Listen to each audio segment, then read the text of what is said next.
menuju akhir pekan ya.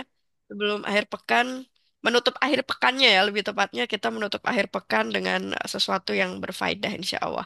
Nah, Mas Vinko malam ini akan sharing-sharing, nanti kita juga bisa tanya jawab bareng Mice dan Mas Vinko. Teman-teman bebas mau bertanya apapun ya, karena topik malam ini itu sebenarnya persiapan untuk menyambut 2025 ya, Mas Vinko ya. Ya, bener banget ya. New Year, New Resolution ya biasanya ya. Iya benar, new resolution termasuk dalam hal keuangan dan investasi ya. Kita butuh resolusi yang baru juga nih untuk investing outlook-nya ya di tahun depan seperti apa. Nah, Mas Vinko, aku izin untuk jadiin host dulu ya untuk bisa share screen. Ya, siap, siap. Terima kasih.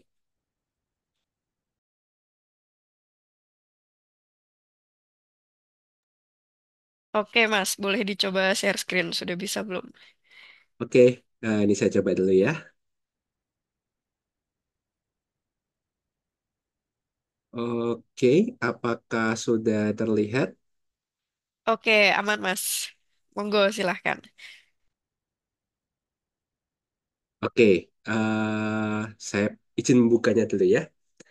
Baik, selamat malam teman-teman sekalian. Assalamualaikum warahmatullahi wabarakatuh. Salam sejahtera untuk kita semuanya. Sekali lagi saya mengucapkan terima kasih kepada teman-teman dari komunitas Ngerti Saham dan juga teman-teman yang sudah menjadi nasabah dari Geom Sekuritas ataupun juga yang mungkin belum masih mau lihat-lihat silakan juga. Jadi malam ini saya kembali berkesempatan untuk mengisi webinar dengan tema Sambut Tahun Baru 2025 di mana kita akan ngobrol-ngobrol tentang perencanaan keuangan dan investasi. Nah, jadi kalau kita mengacu pada tema pada malam hari ini, fokusnya nanti itu adalah bagaimana kita itu sebenarnya sebelum memulai praktik berinvestasi, sebaiknya kita itu harus melakukan yang namanya proses perencanaan keuangan. Ya, jadi kalaupun kita mau menghubungkannya dengan wah, New Year, New Resolution. Ya, tahun baru besok aku harus bisa mengelola keuanganku. Aku harus bisa mulai disiplin nabung. Aku harus sudah bisa mulai disiplin investasi saham atau reksadana atau obligasi atau apapun itu. Yang penting investasinya legal ya. Itu. Nah, kira-kira ya apa sih yang perlu kita persiapkan? Nah, sebelum kita mulai masuk ke intinya, di mana apa yang perlu kita persiapkan, kita harus tahu dulu ya konsep dari perencanaan keuangan. Banyak orang itu mengira bahwa kalau yang namanya perencanaan keuangan itu terkait dengan aku ini bisa ngelola uang. Aku ini kalau punya pemasukan, nanti berapa persen buat nabung, berapa persen buat belanja, berapa persen untuk sosialisasi. Hanya itu saja. Biasanya yang dimengerti oleh kebanyakan orang.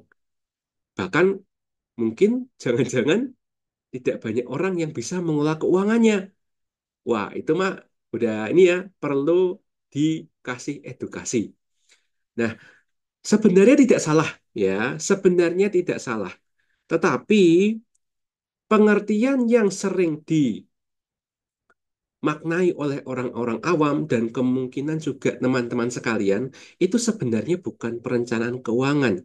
Itu baru sekedar yang namanya manajemen arus kas. Ya, jadi apa tuh perencanaan keuangan itu? Nah, perencanaan keuangan itu pada dasarnya memiliki tiga elemen. Ya, dari tiga elemen ini akan kita definisikan. Elemen yang pertama adalah dalam perencanaan keuangan kita harus punya yang namanya tujuan keuangan. Ya, tujuan keuangan itu bisa dibagi menjadi dua, yaitu apakah itu merupakan kebutuhan hidup atau keinginan hidup.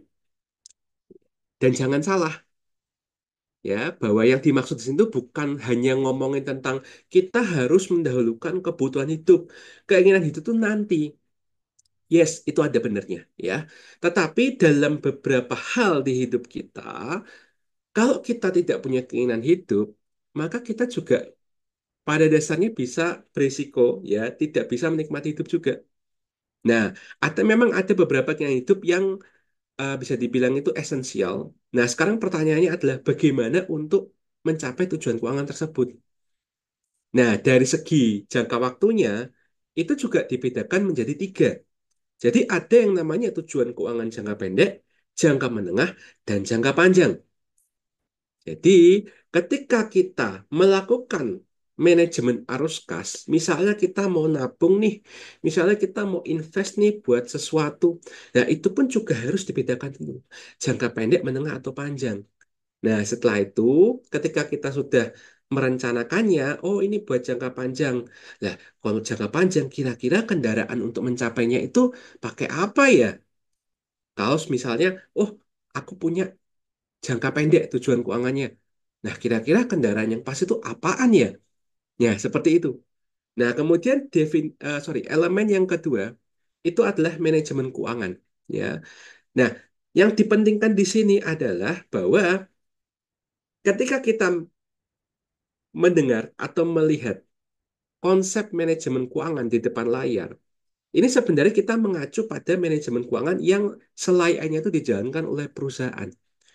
Jadi, kalau kita sudah mulai masuk ke yang namanya perencanaan keuangan, ya, which is itu bukan berarti adalah manajemen arus kas, maka sejatinya kita tuh harus bersiap-siap memiliki mindset sebagai seorang pengusaha juga. Kalau kita mengelola keuangan pribadi, berarti kita harus mengelola keuangan perusahaan juga. Jadi istilahnya mungkin menganggap diri kita sendiri itu seperti perusahaan. Walaupun nanti ada bedanya. Nanti akan saya tunjukkan bedanya antara keuangan pribadi dengan keuangan perusahaan.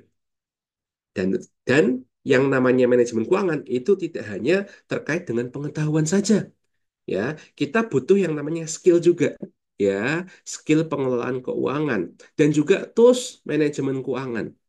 Di mana nanti kita harapannya ketika mau merencanakan keuangan, kita bisa melakukan yang namanya pembentukan neraca dan arus kas sendiri.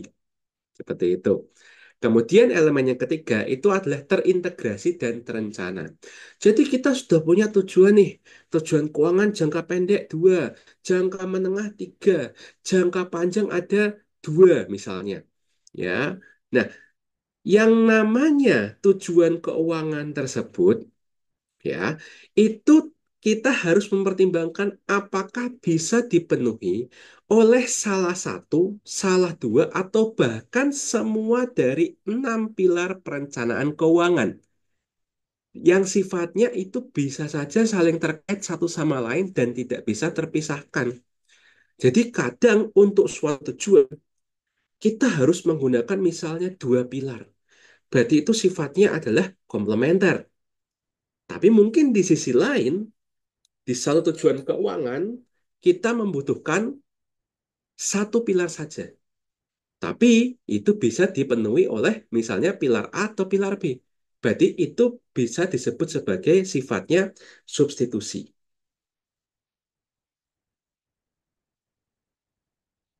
Nah, jadi jangka waktu itu apa misalnya? Ya, ke jangka waktu pendek itu ya adalah tujuan keuangan yang intinya itu kita tuh merasa bahwa ini harus dicapai dalam waktu kurang dari setahun. Ya, sifatnya pun sebenarnya juga gampang ya, karena fokus pada hal yang mendesak. Manusia biasanya kalau disuruh membayangkan, kamu besok mau makan apa? Dengan 2 tahun lagi mau makan apa? Kan pasti kebayangnya adalah besok mau makan apa. Sama aja dengan ini. Kamu punya tujuan apa? Oh, ini kan mau tahun baru nih, ya. Kalau tahun baru kan biasanya kita ke puncak, ya. Kalau yang di sekitar Semarang biasanya ke Bandungan. Yuk kita nabung dulu yuk, biar kita bisa tahun baruan tuh di tempat yang dingin. Semarang panas nih. Nah, itu berarti kan sudah tahu. Tapi ketika ditanya tahun depan untuk tahun baruan, kita mau apa? Pasti langsung mikir, wah, ya nanti dulu lah. Ya, tahun baru sekarang aja kita masih mau mikir mau kemana, duitnya dari mana. Ya, seperti itu. Nah, misalnya apa? Ya mungkin tadi ya seperti liburan tahun baru. Atau juga misalnya nih teman-teman kalau belum punya yang namanya dana darurat, mungkin ingin membangun dana darurat. Atau mungkin misalnya ya HP-nya itu sudah jelek banget, sudah 10 tahun dipakai, ya layarnya sudah mulai lepas itu, tapi masih disolasi itu mungkin. Ada gini di sini yang layarnya sudah rusak tapi kemudian masih disolasi eman-eman ya. Kalau mau beli gadget baru itu kadang-kadang eman-eman. Ya, diganti lah ya, diganti ya. Terus kemudian jangka waktu menengah. Kalau jangka waktu menengah itu kita mindsetnya adalah ini tujuan keuangan yang membutuhkan waktu 1 sampai 5 tahun untuk mewujudkannya. Nah, terkadang yang namanya jangka waktu menengah itu bisa bersilangan dengan tujuan jangka pendek dan jangka panjang, tergantung kasusnya. Ya, misalnya ya persiapan menikah. Karena yang namanya persiapan menikah itu mungkin ada yang baru mikir 9 bulan sebelum pernikahan. Atau mungkin di sini ada yang mikir, aku tuh mau nikah 3 tahun lagi. Emang kamu punya jodohnya? Belum. Yang penting siap sih. Ya, bahasa Jawanya ini. Belum. Yang penting siap dulu. Silakan ya. Ada kendaraan bermotor. Ya, motor mungkin ya yang sering kali seperti itu biasanya ya. Kemudian biaya kuliah. Mungkin di sini ada teman-teman yang dulu ya ketika kuliah itu harus membiayai dirinya sendiri. Atau mungkin di sini ada teman-teman yang memang sedang kuliah dengan biaya sendiri. Jadi misalnya kelas karyawan ya, atau kelas reguler sore, biasanya di kampus-kampus begitu. Yang isinya itu adalah orang-orang yang punya bisnis atau orang-orang yang memang sedang kerja di perusahaan. Pagi sampai sore banting tulang, kemudian sore sampai malamnya banting otak ya. Nggak ada yang namanya libur. Udah gitu duitnya dari mana ya. Itu harus dipikirin juga ya. Terus kemudian jangka waktu panjang. Jangka waktu panjang itu tujuan keuangan yang butuh lebih dari 5 tahun untuk mewujudkannya, ya. Dan ini fokus pada siklus hidup yang krusial, ya. Nah, misalnya apa? Mungkin sesuatu yang nggak kepikiran di kalian, ya. Tapi sebenarnya itu penting loh. Misalnya apa? Dana pensiun, ya. Ya, mungkin di sini ada yang umur 20 tahun mungkin ya. Kira-kira itu kalau pensiun tuh 56 tahun biasanya sih kalau Indonesia ya. Berarti masih ada 36 tahun. Wah, Pak, itu mah masih lama, santai aja, Pak. Nah, nanti di slide terakhir saya kasih tahu ya bagaimana caranya kamu ngitung yang namanya kebutuhan dana pensiun. Dan kira-kira kamu bisa memenuhinya itu dengan opsi apa? Ya, jangan dianggap remeh ya. Kemudian misalnya kalau Anda seorang muslim ya belum naik haji, wah, aku mau ini deh, cita-citaku naik haji. Caranya gimana ya? Nabungnya gimana ya? Investnya gimana ya? Oh, itu kan masih mungkin 10 tahun ke depan. Atau mungkin Anda itu baru aja punya anak. Siapa di sini yang tahun ini itu baru ini punya anak ya, lahiran anak pertama. Ya itu pasti senangnya bukan main ya. Setelah lahir itu kemudian mikirnya, wah nanti SD di mana ya, SMP di mana ya. Apalagi langsung, oh kuliah di mana ya.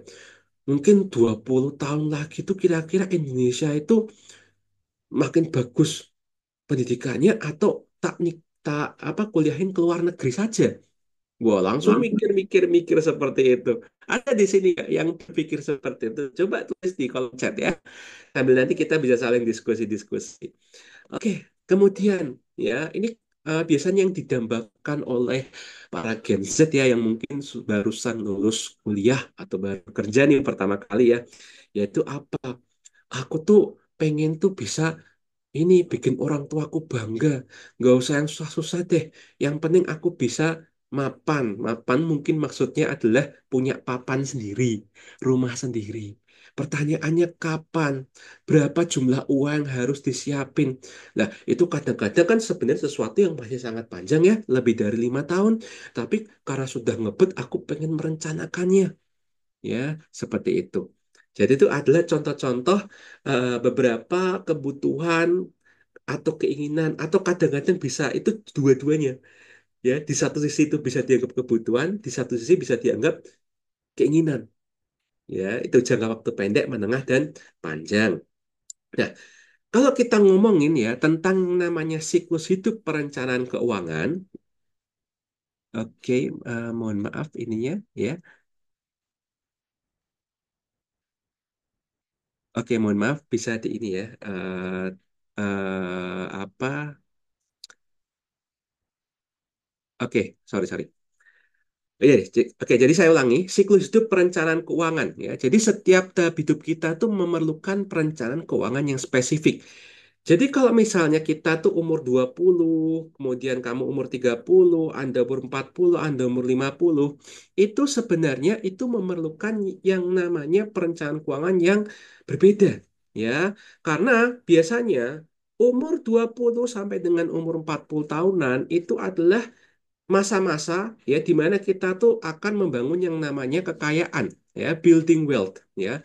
Kemudian pada stage kedua biasanya umur 50 sampai dengan umur 63 65 itu fokusnya adalah preserving and increasing wealth. Dalam artian ya ketika kekayaannya sudah terkumpul, maka biasanya yang akan menjadi fokus itu adalah bagaimana caranya untuk tetap kaya sambil perlahan-lahan tetap menambah kekayaannya.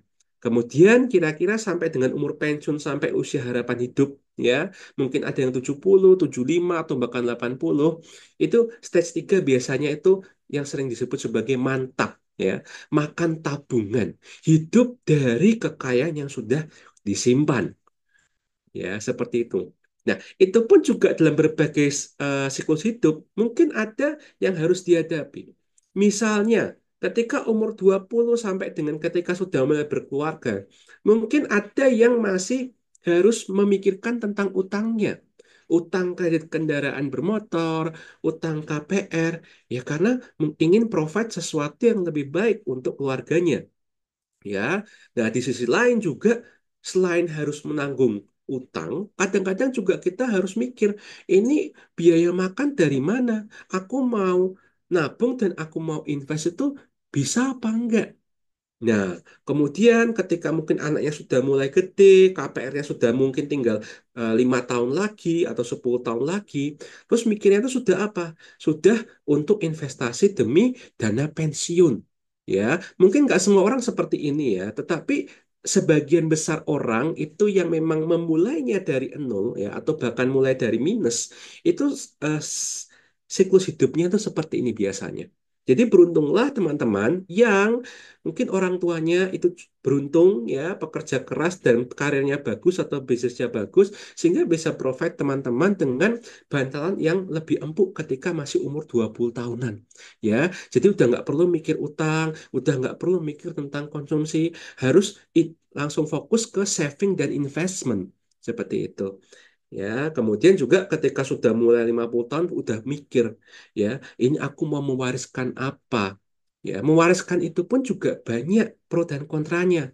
Ketika mewariskan tanah atau rumah, sudah siap belum dengan biaya-biayanya? Sudah siap belum dengan pajak-pajaknya? Ya, dan kadang-kadang juga sudah siap belum dengan tetangga yang nakal? Ya, pernah kan ada kasus misalnya kena geser tapak itu ya, atau mungkin jangan-jangan anaknya banyak, terus pusing, ini baginya gimana gitu loh. Ya, padahal ya kalau mau warisan tuh bisa ada dua jenis ya. Salah satunya adalah saham. Ya, seperti mungkin teman-teman ada yang sudah tahu, ada yang belum tahu bahwa saham itu sering dijadikan sebagai alat perencanaan warisan. Ya, terutama mungkin di sini mungkin sudah ada ya banyak ya yang sudah join Kiwum ya. Nah, waktu mengisi registrasi online dulu ya, itu kan ada kan kolom yang namanya ahli waris.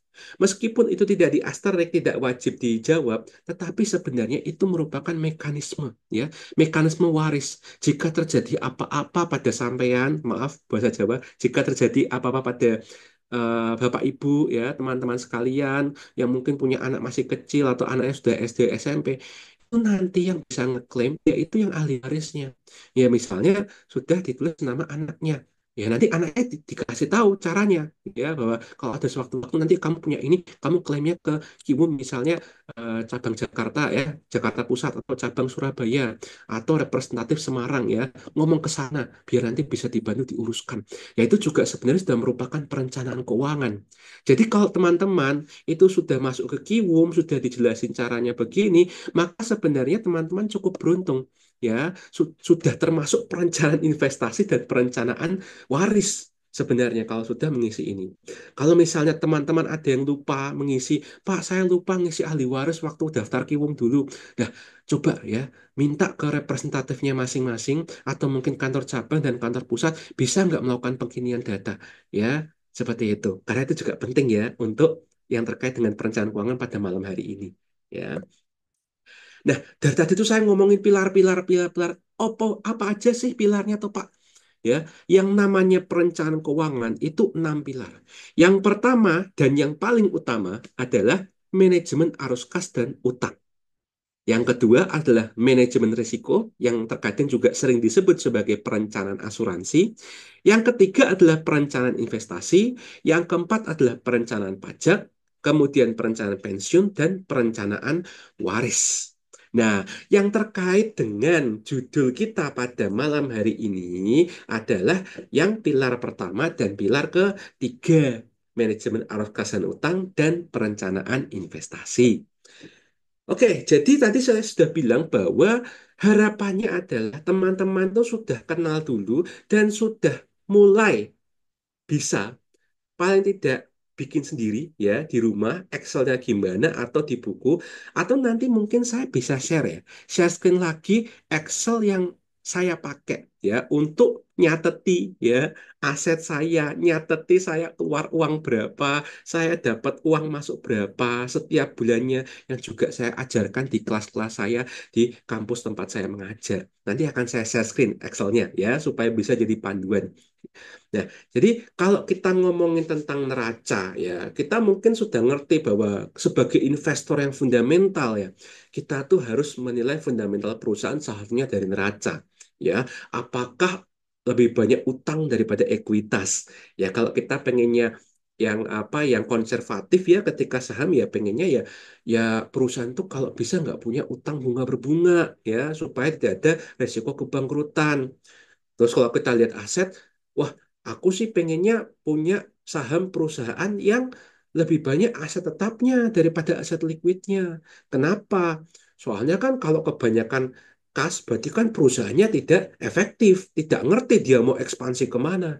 Atau mungkin soalnya saya tuh pengen saham saya itu perusahaannya growth terus. Jadi isinya ekspansi mesin, ekspansi pabrik. Nah, kira-kira kan seperti itu ya, ketika kita mau menilai sebuah saham akan kita beli apa tidak sebagai investor fundamental. Nah, sedikit banyak ya, memaknai neraca kita sendiri itu mirip-mirip lah dengan seperti itu. Cuma mungkin itemnya beda ya. Coba deh kita lihat dulu nih ya, sisi kiri kita punya istilahnya sisi kiri neraca. Sisi kiri neraca itu disebut dengan aset. Ya, aset kalau di laporan keuangan perusahaan itu aset lancar dan aset tidak lancar atau kita sebutnya aset tetap. Nah, kalau di neraca keuangan pribadi itu ada tiga. Ada yang disebut sebagai kas dan setara kas, ada yang disebut sebagai aset pribadi, dan ada yang disebut sebagai aset investasi. Nah, kemudian ini apa ya nih ya isinya ya? Kalau kas dan setara kas, misalnya uang di dompet kita sekarang, tabungan bank, atau bahkan misalnya kita tipe orang yang sering ngutangin orang lain. Ya, jadi mungkin teman kita, bro, pinjem dong bro, uang. Ya, minggu depan tak balikin. Itu bisa dicatat di sini juga. Dalam artian mungkin kalau bahasa perusahaannya adalah piutang. Kita punya piutang ya, yang orang lain itu katanya sih janji mau bayar kita balik gitu. Ya. Kemudian aset pribadi. Ya. Aset pribadi itu apa, Pak? Ini adalah aset yang pada dasarnya ya merupakan kepemilikan kita, tetapi kita sendiri itu memang tidak memiliki niat untuk menjualnya kembali, kecuali sangat terpaksa. Misalnya apa? Emas perhiasan. Dan ini pun yang saya maksud adalah mas kawin. Ya, coba di sini ada nggak yang terus di kolom chat ya, ada di sini yang sudah menikah ya, atau baru menikah, atau sudah menikah lama ya, kan masih sering pakai ya cincin mas kawinnya ya. Kira-kira tega nggak menjual mas kawin itu? Kan ya nggak tega kan? Ya, sebisa mungkin jangan dijual lah. Itu kan bukti cinta ya, bukti cinta yang abadi. Tolong jangan dijual, kecuali sangat-sangat terpaksa. Ya, terus misalnya koleksi seni dan hobi. Nah, mungkin ada yang merasa bahwa, oh, ini hobi itu ada nilainya yang kalau sewaktu-waktu bisa dijual. Tetapi karena ini merupakan hobi kamu atau koleksi kamu, yaitu pada dasarnya adalah milik kamu tapi tidak produktif. Nah, kemudian ini mungkin salah satu red pill ya, atau pil merah ya, yang mungkin kebanyakan orang tuh masih tidak bisa terima. Ya, karena saya udah ngomong ini sejak tahun 2015 sampai dengan sekarang, tetap masih ada banyak orang yang nggak terima. Yaitu apa?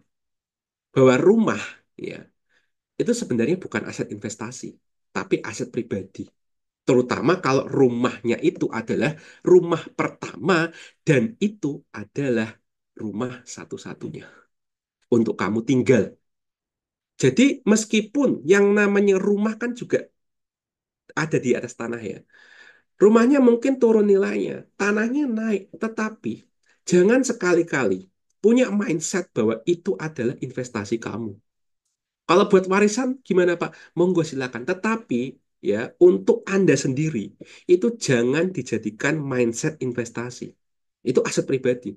Kenapa? Seperti kita tahu rumah itu sekarang kan mulai susah ya untuk didapat. Harganya naik terus. Seringkali orang baru bisa dapat dengan cara KPR. Kalau misalnya Anda sudah bisa punya rumah, baik itu cash ataupun sudah lunas KPR, tapi kemudian Anda menjualnya, itu sebenarnya ada tanda-tanda kebangkrutan. Ya, jadi jangan pernah sekali-kali punya mindset aset rumah itu rumah pribadi sebagai aset investasi.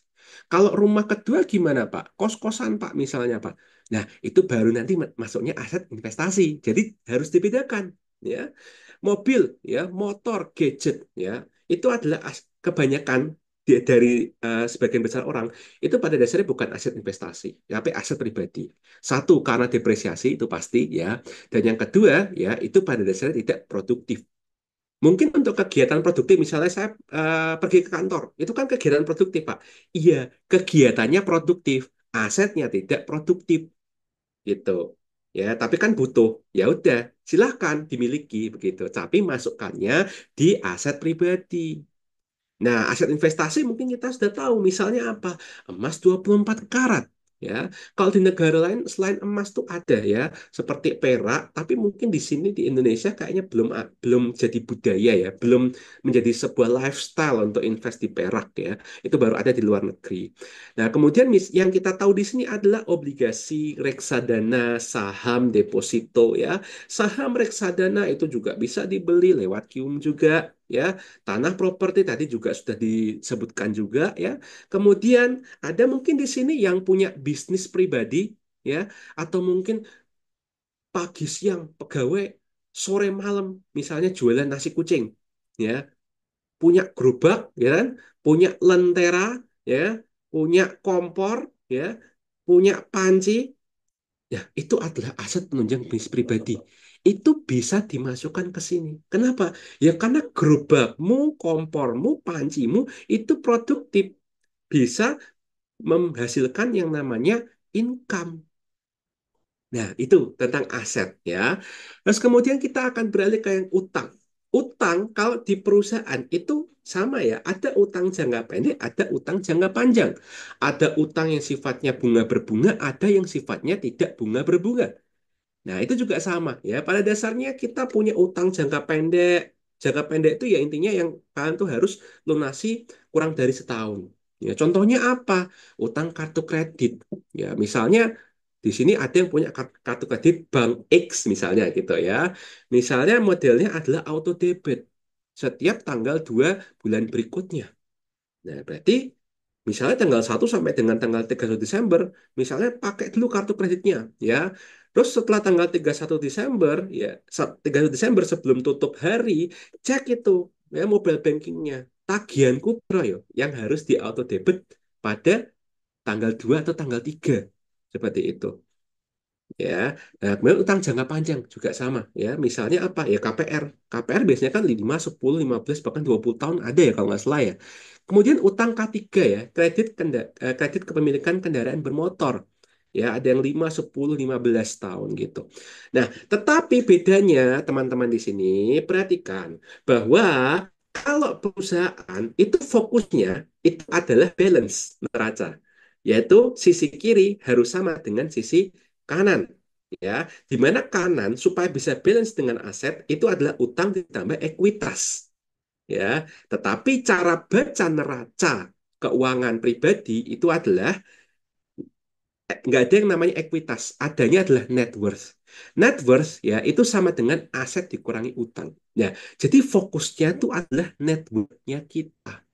Ya, kalau perusahaan tuh sering kali ya itu pas dinilai dengan asetnya ya, tetapi kalau kita itu dinilai dengan harga diri kita. Ya, istilahnya harga diri ya. Karena memang pada dasarnya kan nilai buku kan. Ini kan nilai buku. Artinya ya nilaimu harga dirimu.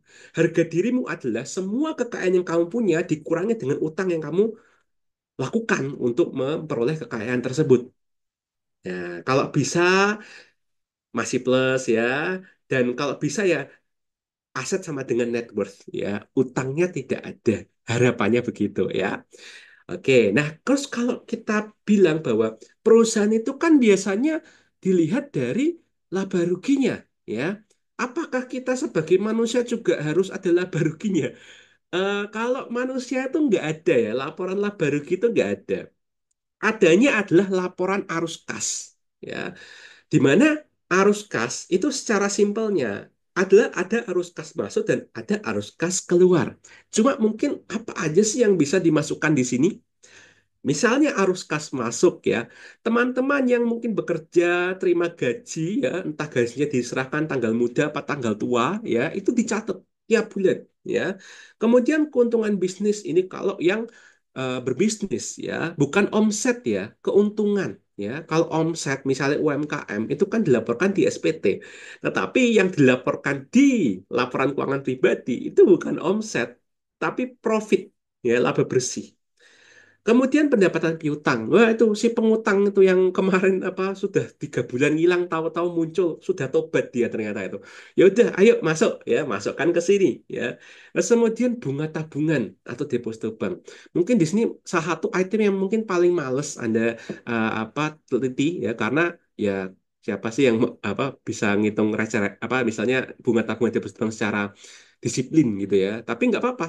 Minta aja ke orang bank ya, berapa bunga tabunganku selama ini, deposito banknya berapa, atau mungkin teman-teman yang punya digital banking mungkin lebih gampang ya untuk ngecek ya terkait bunga tabungannya atau depositonya secara langsung. Kemudian nih teman-teman, kalau teman-teman sudah invest di saham nih ya, saham itu kan biasanya kan menawarkan capital gain dan dividen ya kan. Ini pun juga sama ya, dimasukkan di sini, tetapi dipisah ya. Kenapa? Itu untuk memberikan juga teman-teman perbedaan mindset bahwa selama ini tuh aku lebih jago di mana? Apakah aku lebih jago mengejar capital gain, atau aku lebih jago untuk mengamankan dividen? Itu harus dipisah. Dividen saham, keuntungan penjualan saham atau kerugian ya, siapa tahu. Nah, kemudian keuntungan reksadana ya, mungkin yang paling gampang ya biasanya orang kalau pemula masuknya reksadana pasar uang ya. Itu pada dasarnya low risk ya, low risk dan mungkin bisa dibilang investasi paling aman buat pemula sementara ini ya. Itu bisa dimasukkan di sini ya, tapi bukan kenaikan reksadananya loh ya. Tapi apakah ada reksadana yang sudah dijual, terus kalian tahu bahwa dulu misalnya aku investnya tuh 1 juta. Sekarang tak jual, pas aku lihat, oh aku dapatnya 1,1 juta. Oh berarti yang tak masukkan adalah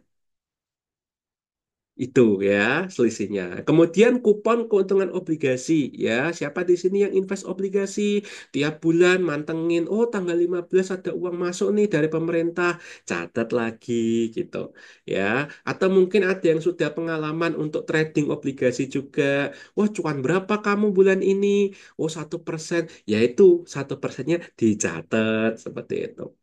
Nah, terus mungkin ada di sini yang sudah punya asuransi, terus kemudian, Pak, bulan ini tuh aku tuh masuk rumah sakit, Pak, seminggu, tapi dibayarin sama perusahaan. Nah, itu kira-kira masuk apa enggak? Tergantung, ya. Kalau misalnya pada dasarnya pertanggungannya 100% tanpa ada plus-plus lainnya, ya tidak dicatat gitu loh. Tapi kalau misalnya ada benefit-benefit lain yang ujungnya, loh, kok tiba-tiba aku plus ya, ya udah, berarti masukin aja. Atau mungkin ya terkait misalnya asuransi jiwa misalnya, ya amit-amit ya misalnya eh mudah ya bukan mendoakan ya misalnya, waduh orang tuanya meninggal gitu misalnya, tapi orang tuanya orang tua yang sangat cerdas keuangan, ya punya asuransi jiwa supaya anaknya itu tidak terlantar. Wah, itu bisa dicarikan. Itu jadi pemasukan nggak Pak buat yang ahli warisnya? Ya itu pemasukan sih gitu. Ya, termasuk juga warisan. Nah, warisannya pun juga tanda kutip harus dikuantifikasi ya, cash gitu. Hibah sumbangan juga sama dalam bentuk cash yang bisa dikuantifikasi. Nah, terus itu harus kas masuk, harus kas keluar apa aja, Pak? Nah, kalau harus kas keluar itu malah lebih strict dibedakannya. Ya, ada 3 jalur. Yang pertama adalah arus kas keluar untuk tabungan dan investasi. Nah, jadi mindset yang harus dipikirkan adalah bahwa setiap kali kita terima uang dari gaji atau uang masuk lainnya, sebaiknya kan kita melakukan tindakan menabung dan tindakan investasi dulu. Habis itu baru membelanjakan sisanya. Itu pada dasarnya idealnya ya, mindset yang idealnya seperti itu. Makanya di arus kas keluar, tabungan dan investasi itu diletakkan paling pertama, ya, paling di atas. Bulan ini kamu masukin di tabungan berapa? Ya, 100.000, 200.000. Catat. Bulan ini kamu beli saham lewat Kiwum. Berapa? Aku beli satu lot Bank X. Nah, sorry saya nggak nyebut ya. Nanti dikira pom-pom ya. Berapa? 1 juta. Catat ya. Beli apa lagi? Reksadana. Di mana? Lewat Kiwum. Apa? Cipta Dana Kas. 100.000. Catat ya. Nah, itu ya, termasuk nanti juga obligasi, emas, atau mungkin cukup kaya sehingga bisa beli properti, ya silakan ya, ditulis di sini juga ya. Terus kemudian ada yang namanya pengeluaran tetap, ada yang namanya pengeluaran tidak tetap, ya, fixed cost dan variable cost, ya. Fixed cost itu apa? Ya misalnya aja premi asuransi, ya. Nah, premi asuransi pun itu juga ada yang tipenya kan asuransi murni, vanilla. Ada juga yang modelnya itu unit link. Pak, kalau unit link tuh gimana ya Pak ya? Kalau misalnya seperti itu. Itu kan campuran dari investasi sama asuransi. Jadi kayak ada kantong asuransi, kantong investasi. Itu gimana Pak masukinnya? Nah, itu tergantung kasusnya bisa sangat pelik ya. Tapi intinya adalah kalau unit link, kantong investasinya nanti masukkan di sini. Misalnya unit link di sini, terus asuransinya di sini. Tapi kalau misalnya teman-teman ternyata beli asuransi yang tanda kutip vanilla, murni, masukinnya di sini. Gitu. Nah, kemudian angsuran kredit ya, misalnya KPR K3 itu kan ya sudah dihitung ya bahwa setiap bulan itu akan ada kecenderungan pembayarannya segini-segini. Meskipun misalnya sudah lewat 5 tahun atau 7 tahun kemudian jadi floating rate gitu ya, tapi seenggaknya kan bisa dibilang secara sifat ini adalah sesuatu yang harus kita bayar terus-menerus. Ya, kalaupun berubah itu tidak terlalu signifikan gitu. Nah, ada juga misalnya listrik gitu ya, listrik. Nah, listrik pun kan soalnya kan ada 2 juga ya. Misalnya yang pakai token ya, sama yang istilahnya apa ya, pasca bayar ya, istilahnya ya, pasca bayar ya. Jadi saya tiap bulan habisnya berapa ditagih sama PLN. Nah, mungkin untuk yang token mungkin ada yang sudah mulai mengukur bahwa kayaknya ini setiap bulan aku bisanya 200 deh, 200.000. Ini kayak selama setahun terakhir kayak tiap bulan 200 masukin di pengeluaran tetap. Tapi kalau ternyata tokennya atau listriknya tuh jumlahnya nggak tetap, lah masuknya di pengeluaran tidak tetap. Terus pajak juga sama ya, pajak PPh, PBB kalau sifatnya itu tidak tetap ya bisa berubah-ubah terus tergantung NJOP juga atau juga kalau PPh juga kan tergantung misalnya teman-teman itu eh, naik pangkat ya gajinya naik atau misalnya sebelumnya karyawan kontrak terus jadi karyawan tetap ya itu kan juga gajinya naik PPh-nya juga dulunya mungkin nggak kena PPh tapi habis itu setelah naik gaji kena PPh gitu misalnya gitu itu taruh di situ belanja, tagihan RT ya. Jangan lupa kalau sudah berkeluarga itu biasanya harus ada iuran RT, iuran apa pemakaman, iuran apa. Ini pasti yang sudah pernah berkeluarga pasti tahu lah ya. Saya juga udah berkeluarga jadi tahu ribetnya nyatetnya di bagian sini itu ya. Nah, sekarang pertanyaannya adalah kenapa kok ini harus dipisah, Pak? Karena begini ya bahwa sebenarnya ini tuh mirroring ya, secara konsep ini tuh mirroring sesuatu di laporan keuangan perusahaan yang disebut sebagai laporan arus kas. Tetapi laporan arus kas di sini yang dimaksud itu lebih ke arah arus kas operasional. Nah, arus kas operasional yang ketambahan satu elemen arus kas investasi. Ya, ya mungkin yang sudah ngerti cara baca laporan keuangan perusahaan kan ada ya, arus kas operasional, arus kas investasi, arus kas pendanaan. Lah, kalau kita sebagai manusia, kita tuh fokusnya kayak ke arus kas operasional, arus kas untuk hidup. Nah, selain arus kas untuk hidup, kita juga punya arus kas untuk investasi. Ya, karena apa? Tujuan kita adalah menaikkan harga diri kita. Seperti itu. Ya, kenapa harus naikkan harga diri, Pak? Ya, karena tergantung. Ya, nanti pada saat slide terakhir tergantung. Kamu bakal merencanakan pensiunmu itu sebagai orang yang mantap, makan tabungan, atau kamu merencanakan dirimu di masa depan seperti layaknya Lokehong. Yes, sudah mulai bawa-bawa beliau nih ya. Investor-investor ya, dalam artian yang bisa hidup dengan dividennya saja. Ya, itu. Nah, setelah setelah membuat neraca, membuat arus kas ya. Terus apa gunanya, Pak? Ya. Nah, kegunaannya adalah bahwa kita harus melakukan yang namanya financial check up ya. Jadi yang namanya analisa rasio keuangan itu tuh nggak hanya untuk kita ngerti invest di saham X ini bagus apa enggak, perusahaannya prospek apa enggak, perusahaannya itu aman dari kebangkrutan apa tidak. Ya, nah, ternyata itu juga applicable buat diri kita, ya. Nih, coba lihat ada beberapa nama yang mungkin kalian bisa temukan di analis laporan keuangan perusahaan, tapi ternyata dipakai buat diri kita juga. Misalnya, liquidity ratio, ya.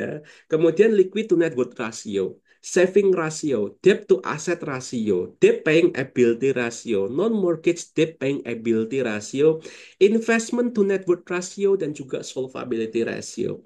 Ya, ini ada beberapa yang udah tahu duluan ya mungkin ya pas lagi apa analisa saham ternyata dipakai juga.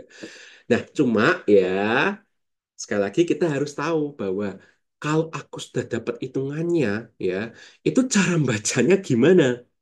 Nah, kita mulai dari liquidity ratio ya. Jadi liquidity ratio itu intinya seberapa aman kita untuk bisa bertahan hidup sampai titik-titik bulan ya jika terjadi sesuatu. Tadi kan saya udah bilang ya bahwa misalnya kita punya emas kawin ya, emas yang dari apa pernikahan jangan sampai dijual dong kecuali terjadi sesuatu. Nah, tapi kan ya kalau udah dijual juga masih kan jadinya kan nyesek ya. Kadang-kadang ada penyesalan gitu ya di hati ya. Coba dulu aku tuh dulu rajin bikin dana darurat. Nah, liquidity ratio itu sebenarnya itu lebih mengacu kepada dana darurat kita. Makanya rumusnya di sini adalah kas dan setara kas dibagi dengan pengeluaran bulanan. Ya, jadi sesuatu yang ada di neraca dibagi dengan sesuatu yang ada di arus kas. Nah, dihitung dulu nih, ya. Nah, terus ada rule of thumb-nya. Kalau misalnya teman-teman di sini yang nonton di sini itu statusnya single ya, single. Pacaran dianggap single loh ya, tetap ya. Yang maksudnya single di sini maksudnya itu pokoknya belum menikah gitu loh. Ya, masih pacaran, masih cinta-cinta monyet, wis tak anggap status single ya. 3 sampai 6 kali. Maksudnya apa? Bahwa sebaiknya sih kalau kamu masih single ya, kamu tuh buat punya gitu loh, dana darurat sebesar 3 sampai 6 kali pengeluaran bulanan gitu loh. Ya. sebaiknya, idealnya. Terus kalau sudah menikah, dan itu pun anggap anggap aja bahwa misalnya Anda laki-laki, misalnya saya ngomong ke teman-teman yang laki-laki dulu ya. Misalnya Anda itu adalah kepala keluarga yang juga pencari kerja satu-satunya misalnya. Maka sebenarnya itu bisa diarahkan supaya liquidity ratio-nya itu angkanya bisa 9 sampai 12 kali gitu. Karena apa? Kamu teman-teman Anda atau kamu ya, mohon maaf saya tidak tahu umur masing-masing ya. Anda itu menanggung hidup dua orang, yaitu hidup Anda sendiri dan hidup pasangan Anda, ya, istri Anda. Nah, untuk kalau teman-teman pemirsa yang ada di sini yang perempuan gimana, yang istri? Ya, pada dasarnya silakan didiskusikan juga dengan bapaknya ya, bapaknya. Untuk kita tuh sudah punya belum sih dana darurat gitu loh. 9 sampai 12 kali, apalagi nanti kita punya anak atau bahkan sudah punya anak gitu loh. Ya, apalagi kalau udah punya anak itu lebih lebih mendesak lagi gitu loh. Ya. Nah, kemudian kalau teman-teman ternyata juga punya bisnis dan ternyata bisnisnya juga lumayan besar ya, tetapi belum berstatus PT ya, UMKM lah ya, perusahaan perorangan, partnership, CV, tapi itu bukan PT ya. Maka sebaiknya liquidity ratio-nya itu 12 sampai 24 kali pengeluaran bulanan. Kenapa Pak? Kok bisa gede banget Pak? Ya, karena kalau Anda belum PT ya, pada dasarnya tanggung jawab kebangkrutan itu bisa melekat ke harta Anda gitu loh. Kalau ternyata harta Anda kemudian misalnya ya, bisnisnya bangkrut, kemudian banyak yang nuntut Anda sama misalnya partner Anda. Kalau Anda bukan berbentuk PT, artinya kepemilikan bukan dalam bentuk saham, nanti Anda bisa dituntut gitu loh. Dituntut untuk apa? Bayar utang. Dengan apa? Dengan harta Anda. Seperti itu. Makanya perlu yang namanya dana darurat seperti ini. Ya, seperti itu. Nah, kemudian catatan dari saya adalah masing-masing orang bisa sangat berbeda kebutuhan likuiditasnya tergantung skenario penghasilannya. Ya, jadi ini mengasumsikan bahwa teman-teman itu ketika punya penghasilan mungkin mepet-mepet UMR. Intinya begitu. Tapi kalau sudah 2 kali UMR, 3 kali UMR, kadang-kadang ini bisa dinego dikit. Nah, disinilah peran, disinilah pentingnya teman-teman tuh punya certified financial planner sebenarnya ya. Kemudian liquidity to net worth ratio. Jadi minimal 15% ya total aset liquid dibagi net worth ya. Seperti itu. Nah, di sini maksudnya adalah supaya teman-teman itu meskipun sudah sekaya apapun tetap menjaga minimal tuh ada aset liquid 15% dari semua kekayaan net worth-nya ya minimal 15%. Tetapi ini juga ada warningnya juga bahwa kalau misalnya lebih dari 50% itu kan terlalu banyak ya. Nah, kalau terlalu banyak berarti menandakan bahwa Anda itu tidak bagus atau tidak bijak dalam mengelola kas Anda gitu. Ya ibarat kata seperti Anda sebuah perusahaan yang nggak pernah bagi dividen tapi kasnya ditumpuk terus. Nah, kira-kira itu efisien apa enggak? Tidak efisien. Nah, seperti itu. Kemudian saving ratio. Ini mungkin tadi sudah saya sempat sebut ya tadi di awal ya bahwa saving ratio ini sebenarnya rasio berapa jumlah yang ditabung dibagi dengan total pendapatan kotor. Ya, ditabung ini maksudnya ditabung di bank loh ya. Kayak gitu. Minimal 10% ya. Dan sama sebenarnya seperti tadi ya bahwa kalau misalnya Anda dapat penghasilan tapi kemudian semuanya ditabung gitu ya atau 50% ditabung, ya berarti teman-teman tidak efektif juga dalam mengelola penghasilan teman-teman. Nah, ini untuk yang utang-utang nih ya. Debt to asset ratio ya. Debt to asset ratio itu pada dasarnya seberapa gawat kondisi kredit kita ya jika ini harus diutamakan sebelum berinvestasi. Ya, rumusnya sama sih ya, total utang dibagi total aset. Dan ini maksimal 50%. Artinya apa? Kalau teman-teman itu punya utang ya, teman-teman tuh punya utang, tetapi teman-teman itu punya utang sudah maksimal 50% dari total aset. Itu sebaiknya ya, itu tidak berpikir dulu terkait dengan investasi. Anda harus menjalankan kredit restructuring ya, restructuring sampai paling nggak di bawah 50%. Tetapi itu pun dengan catatan beberapa ya. Ya, di sini ada rasio lainnya yang disebut sebagai total pembayaran utang tahunan dibagi total pendapatan tahunan atau DPN ability ratio. Ini maksimal juga sama 35 sampai 45%. Ya, kalau lebih dari itu mungkin sebaiknya untuk berinvestasi jangan di tempat yang berisiko dulu. Ya, mungkin di tempat yang masih lebih low risk dulu. Ya, karena apa? Kita juga tidak mau teman-teman itu membahayakan diri teman-teman sendiri ya dengan berinvestasi ya di perusahaan yang bagus, tetapi likuiditas diri sendiri dan keamanan membayar utangnya itu diabaikan. Itu jangan ya, jangan seperti itu. Nah, Apalagi kalau misalnya utangnya sebagian besar itu dari KPR gitu. Nah, sebenarnya maksimal itu sebenarnya yang bisa dikatakan bagus itu adalah eh, total pembayaran utang KPR tahunan itu dibagi dengan total pendapatan tahunan itu kalau bisa itu jangan lebih dari 20%. Kalau terlalu banyak itu bisa dibilang oke, kalau terlalu banyak berarti tidak bijak dalam berutang dalam hal yang kurang prioritas. Ya, seperti itu. Nah, kemudian investment to net worth ratio. Tadi kan sudah ada ya neraca ya. Kas tara kas, aset pribadi dan aset investasi. Nah, kalau bisa total aset investasinya itu lebih besar daripada 50% dari nilai bersih kekayaan. Dan harapannya semakin mendekati usia pensiun itu harus semakin mendekati angka 100%. Ya, walaupun mustahil ya. Karena tetap aja kamu harus punya yang namanya aset liquid gitu loh untuk kehidupan sehari-hari kamu di bank, di tabungan di bank gitu. Kemudian solvability ratio ya intinya adalah total net worth dibagi total aset. Nah, kalau sampai bisa mendekati 100% atau bahkan 100% sekarang ini, berarti teman-teman itu bisa dibilang bebas utang. Ya, sementara kalau mendekati angka 0%, berarti itu pada dasarnya teman-teman itu hampir berada pada risiko kebangkrutan. Itu ya. Ya, ini juga decision tree, ini juga terkait dengan perencanaan keuangan juga, yaitu lebih baik mana, investasi atau asuransi dulu. Ya, ya pada dasarnya adalah kita harus tentukan dulu tujuan keuangan kita. Kemudian kita pastikan dulu punya cash flow yang positif. Karena kamu nggak mungkin investasi atau asuransi kalau kamu saja ya masih minus penghasilan lebih besar daripada pengeluaran. Ya, nah kalau sudah positif, pertanyaannya adalah sudah punya asuransi kesehatan dan jiwa, kalau belum, paling enggak ikuti BPJS Kesehatan Ketenagakerjaan ya. Mungkin kalau ikut asuransi swasta mungkin masih berat ya. Ikut aja lah yang apa dari negara saja. Nah, kalau sudah diurus punya BPJS baru investasi. Tapi pertanyaannya adalah sudah paham atau belum risk return-nya dari semua jenis investasi? Kalau belum, belajar ya. Apalagi ngerti saham sama Gium juga kolab terus loh, mengadakan webinar terus ya. Kemudian kalau sudah yakin, oke saya paham obligasi, saya paham reksadana, saya paham saham. Yuk kita invest ya, terutama di Gium Sekuritas Indonesia. Nah, kalau jenis aset keuangan itu apa aja ya? Pada dasarnya ya ini bisa dibedakan jadi aset real dan aset finansial ya. Di mana aset real mungkin tahunya ya logam mulia, properti dan bisnis ya. Sementara kalau aset finansial itu bisa dibedakan jadi pasar uang dan pasar modal ya. Kalau pasar uang ya deposito bank. Jadi mungkin masih banyak yang belum tahu ya kalau ternyata produk deposito bank itu adalah salah satu dari produk pasar uang yaitu saudara kembarnya pasar modal ya. Cuma kalau pasar uang itu kan diawasinya kan oleh Bank Indonesia. Sementara kalau pasar modal itu yang paling atas itu adalah Kementerian Keuangan, tapi diwakilkan oleh OJK seperti itu. Ya.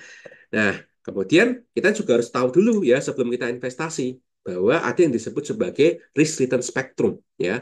Apa itu risk return spectrum? Jadi pada dasarnya ya ini adalah ya membedakan dulu bahwa kamu itu sudah tahu belum? Kalau high risk itu high return. Kalau low risk itu low return gitu. Ya. Nah, ini sebenarnya konsep yang kalau konsep ini sudah umum, cuma kalau gambar ini jujur ini saya yang gambar sendiri ya. Karena ini saya tanda kutip mengadopsi model capital asset pricing model dari William Sharpe ya, salah satu muridnya apa Markowitz ya yang ngomongin tentang resiko resiko resiko saham tapi Markowitz dan Sharpe itu juga pemenang Nobel. Nah, ini pada dasarnya garis CAPM-nya dia cuma saya sedikit warnain ya untuk ngasih tahu bahwa gini loh. Nek di investasi itu ada yang namanya risk free rate. Artinya sebuah persentase yang bisa diberikan oleh satu instrumen, tetapi itu di sebuah negara itu dianggap bebas resiko.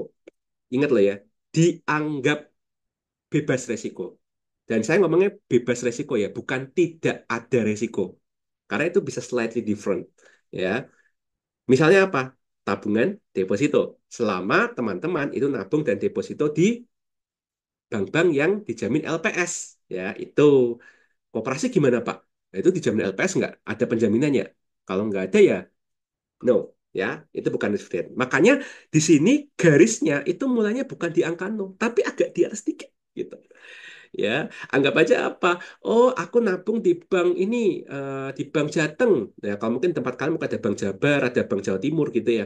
Berapa? 4%. Nah, itu berarti risk rate 4%. Ya, artinya kalau Anda ngasih atau nanam uang di tempat yang lebih tinggi daripada 4%, itu sudah ada resikonya.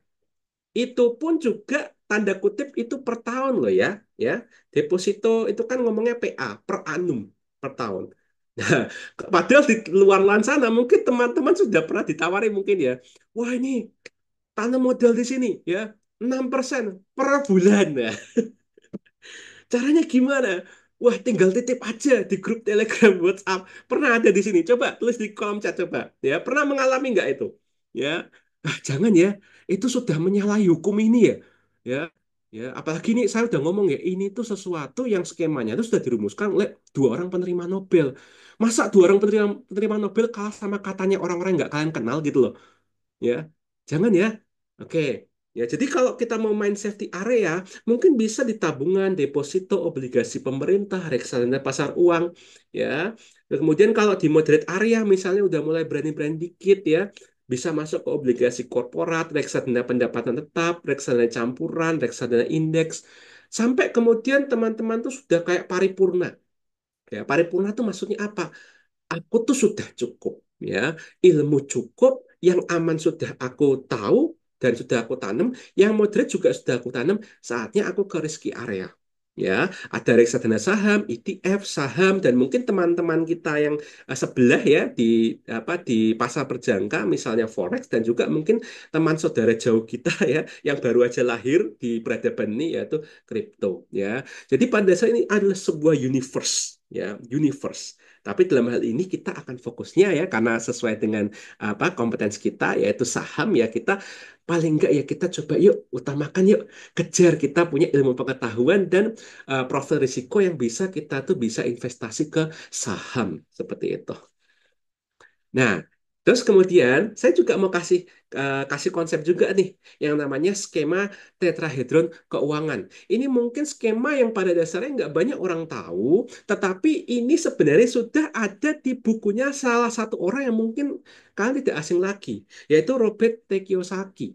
Kalau Robert Kiyosaki, kalian pasti tahunya adalah apa? SB. Ya, bahwa orang tuh jangan jadi karyawan, jadinya investor. Hmm, nggak gitu konsepnya. Ya, saya mau kasih tahu satu buku ini, Guide to Investing. Ini juga buku lama banget ini. Ya, tapi kayaknya nggak pernah dibaca ya sama para motivator itu, dan mungkin juga para investor juga mungkin belum tahu gitu loh.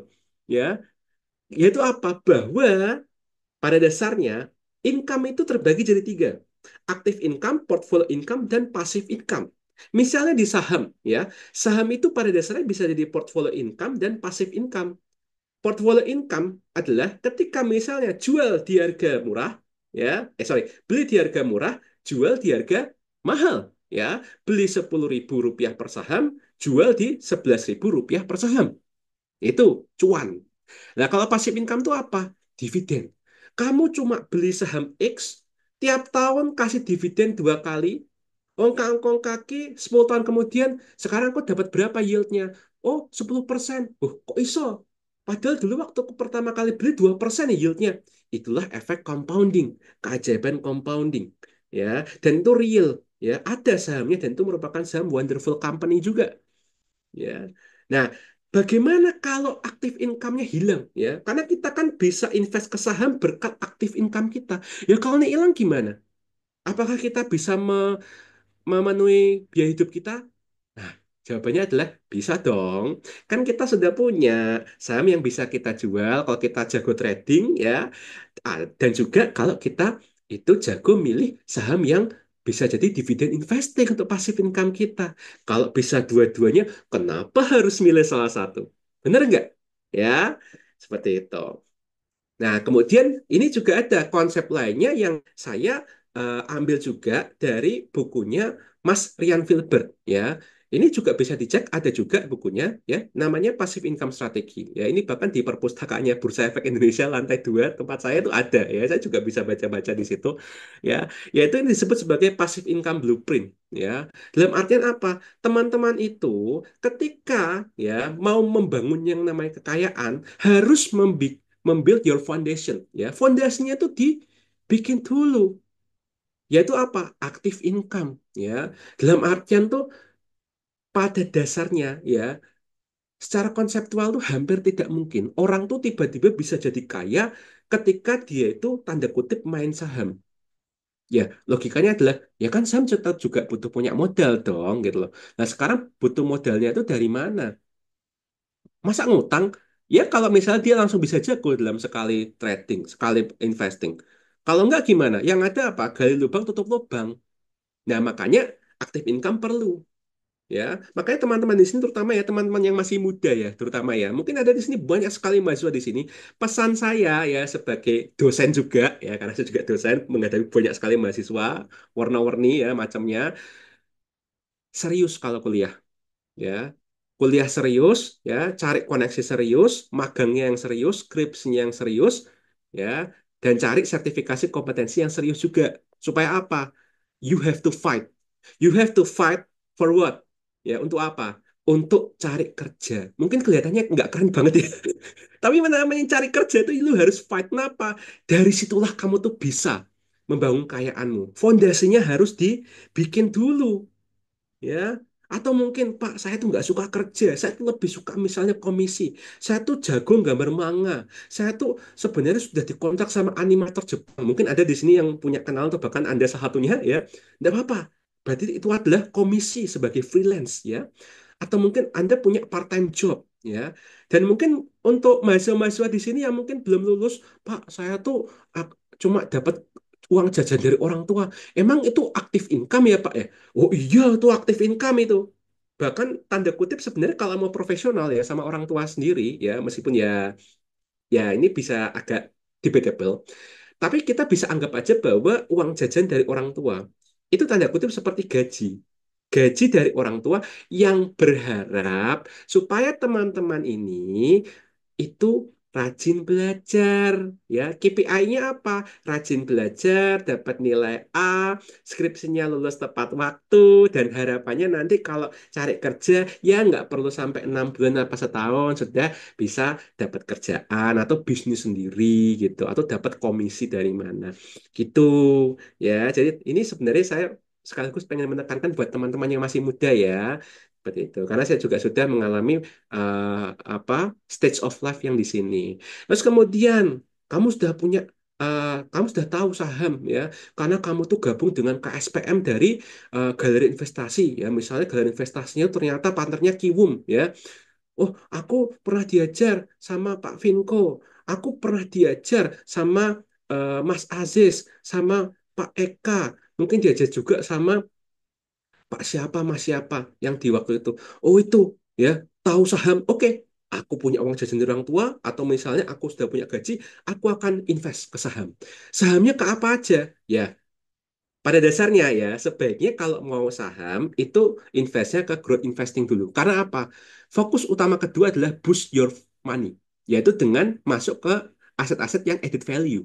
Jadi sebenarnya bukan dividen sih. Jadi bukan ke dividen dulu, tapi ke saham-saham yang growth investing. Ya, atau misalnya kalau ternyata teman-teman lebih jago di trading, ya monggo, ya trading saham. Ya, nah, atau mungkin misalnya punya small personal business, itu juga bisa menjadi added value juga, ya. Atau mungkin mau mencari lebih mundur lagi yang diversifikasi reksadana saham atau campuran, monggo ya itu bisa termasuk dari instrumen-instrumen yang added value. Kemudian langkah ketiga adalah oke Pak, saya tuh active income sudah matang, saya sudah added value juga ya, saham-saham growth investing saya sudah mapan ya, saya sudah tahan selama 5 tahun 10 tahun, sekarang floating profitnya sudah rata-rata di atas 100% semua ya, misalnya seperti itu. Oke, sekarang saatnya apa? Saatnya protect your wealth ya, atau mengamankan kekayaan, compounding dan secure. Caranya gimana? Satu, ke obligasi ya, SBN, atau mungkin kalau resikonya lebih tinggi dikit nggak apa-apa lah, obligasi korporasi atau swasta. Terus kemudian baru deposito banknya dibanyakin. Jadi hasil dari saham ya udah dijual-jual-jual, oke lah ini udah aman nih daripada aku takut nanti sahamnya kenapa-kenapa terjadi apa pergolakan lagi, terus kemudian makroekonomi berubah lagi, aku tak amankan dulu aja terus tak pindah ke BPR ya nggak apa-apa ya, atau ke reksadana pasar uang dalam pendapatan tetap, atau mungkin saham misalnya, wah aku dulu itu invest di saham yang nggak pernah bagi dividen, tapi bisa kasih aku sekarang udah ribuan persen. Apa tak jual aja ya? Tak jual terus aku pindah ke eh, saham-saham yang bisa ngasih dividen mendekati 10%. Nah, misalnya begitu. Ya, itu bisa dijadikan pertimbangan juga. Walaupun lebih baik ya saham growth investingnya tetap punya, saham dividen investingnya juga tetap punya. Gitu. Nah, sebenarnya sampai di sini ya itu sudah cukup sebenarnya teman-teman ya. Tetapi buat beberapa orang ya itu kadang-kadang wah aku nggak mau cuma bisa apa kaya di generasiku, aku pengen kekayaanku itu bisa dipakai di generasi-generasi berikutnya.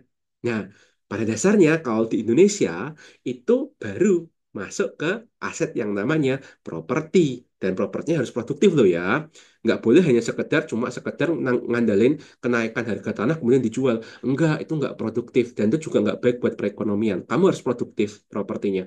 Ya, kos-kosan, sewa, terserah lah. Yang penting produktif, ya. Atau mungkin kalau punya tanah ya udah jadikan pertanian ya. Wujudkan swasembada pangan ya. Kita bantu Pak Presiden kita di kementerian kita ya supaya kita bisa lebih maju juga di dalam bidang pangan juga misalnya gitu ya. Atau mungkin bikin bis bersistem. Karena misal terpesona dengan apa Hartono Brothers ya yang punya Bank BCA ya, terus kemudian aku terpesona dengan Salim ya, dulu aku bisanya makan Indomie, aku juga pengen kayak Salim, aku pengen bikin bisnis, ya silahkan ya. Itu biasanya di sini itu yang membedakan antara orang kaya yang dengan usaha sendiri dengan orang kaya yang menggunakan usaha orang lain. Ya ini mulai di sini gitu. Sebaiknya saya di mana, Pak? Terserah. Tapi kita kejar dulu yuk yang di sini ya. Kita punya semuanya, saham kita juga punya semuanya yang growth investing dan dividend investing. Dan juga jangan lupa diversifikasi ya, karena kalau hanya menaruh di beberapa saham saja atau beberapa saja bisa pecah ya. Kalau misalnya ada sesuatu yang buruk terjadi. Nah, itu pun juga bisa dengan berbagai profil resiko. Ada yang konservatif, moderat, dan agresif. Kalau konservatif ya mungkin ya 30 20 30 20 ya, lebih banyak yang di misalnya RDPU atau deposito, sahamnya yang dikit. Tapi kalau profil risikonya agresif ya sahamnya lebih banyak dong ya. Kemudian yang pasar uangnya lebih sedikit dan seperti sebagainya. Nah, untuk diversifikasi sendiri kita juga punya salah satu contoh ya yang namanya Ray Dalio. Nanti bisa dicek ya di YouTube ya. Ini salah satu, jujur nih, salah satu tokoh yang saya itu copy paste ya. Style investasi saya itu copy paste sama Ray Dalio. Ya, yaitu apa? Bahwa Ray Dalio itu punya sebuah pemikiran bahwa daripada aku susah-susah pindah-pindah aset ya, nggak tenang waktuku, aku tak lempar aja ke sini ya, yaitu kemana? 30% dari investasi itu ke saham ya, mungkin setara dengan saham blue chip IHSG ya, kalian tahu lah ya para penggerak IHSG, para big bank, for big banks dan lain sebagainya. Kemudian intermediate term treasury atau kita bisa bilang sebagai obligasi short term itu 15% ya, misalnya SBN yang 2 tahun 3 tahun. Terus kemudian obligasi yang long term ya itu 40% ya, misalnya di SBN yang 5 tahun 6 tahun. Terus kemudian 7,5% itu di emas ya, dan 7,5% itu di komoditas. Nah, mungkin kalau di sini kita pasarnya masih nggak se-advance Amerika ya, tapi mungkin ini bisa dibilang sebagai ya udah kita punya SPM 7,5% nih. Kita mau kemana nih? Ya, apakah mau nambah ke emas, apakah mau nambah ke obligasi, atau nambah ke saham? Nah, kalau saya sendiri ya, karena saya juga di Indonesia nggak menemukan ya, caranya invest di komoditas secara langsung, 7,5% ini saya masukkan ke saham blue chip, IHSG, ya, seperti itu. Jadi, nah ini juga tapi juga terserah ya. Kalau ini preferensi saya memang agak copy paste orang ini soalnya. Nah, ini yang terakhir ya. Kalau penasaran ya, kita kira butuh dana pensiun berapa? Ini saya kasih tahu caranya. Ya, misalnya kebutuhan hidup per bulan 5 juta sekarang. Ya, anggap aja UMR Jakarta lah ya. Kemudian umur saatnya 30 tahun, umur pensiun ya kita anggap 56 tahun lah. Kemudian usia harapan hidup ini saya ambil sampelnya laki-laki ya. Karena laki-laki itu relatif lebih cepat mati ketimbang teman-teman yang perempuan ya. Jadi ya kalau sesama laki-laki ya terima ya nasibnya ya kalau ada risiko cepat mati dibandingkan teman-teman yang perempuan ya. Terus kemudian asumsi inflasi tahunan misal 5% per tahun ya. Jadi saya nggak ngambil angka 2%, tapi saya ngambil rata-rata sekitar 5 tahun ke belakang, 5% per tahun. Nah, pertama-tama kita harus proyeksikan dulu nih kebutuhan hidup per bulan di masa pensiun. Jadi dalam artian 5 juta pada saat umur 30 tahun itu setara dengan berapa juta kalau sudah di angka 56 tahun. Ya. Nah, di sini cara ngitungnya adalah 5 juta dikali 1 tambah 5% yang kemudian dipangkat selisih antara 56 tahun dikurangi 30 tahun, berarti 26 tahun. Sama dengan 17,78 juta per bulan. Ya, jadi 5 juta per bulan itu 26 tahun lagi. Itu setara dengan 17,8 juta per bulan. Kemudian kita akan proyeksikan dana pensiun yang dibutuhkan. Kalau kita mengasumsikan kita akan mantap, makan tabungan.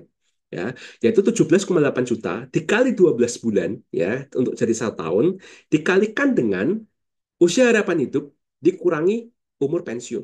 Jadi anggap aja kita asumsinya kita akan hidup sampai dengan 14 tahun lagi setelah pensiun. Ya, nah ketika dihitung jawabannya adalah 2,9 miliar atau anggap aja kita 3 miliar langsung ya. Sekarang pertanyaannya ya, silakan ditulis di kolom komentar ya. Lebih gampang mana? Memastikan bahwa Anda punya skema passive income 11 oh bukan 11, sorry ini saya salah. 17 juta per bulan atau Anda lebih merasa gampang untuk ngumpulin duit ya sampai 2,9 miliar ya. Nah, tulis di kolom komentar ya. Nah, kalau sudah nulis di kolom komentar lebih mudah mana menurut kalian? Apakah sudah memikirkan bagaimana caranya? Oke. Nah, itu ya. Jadi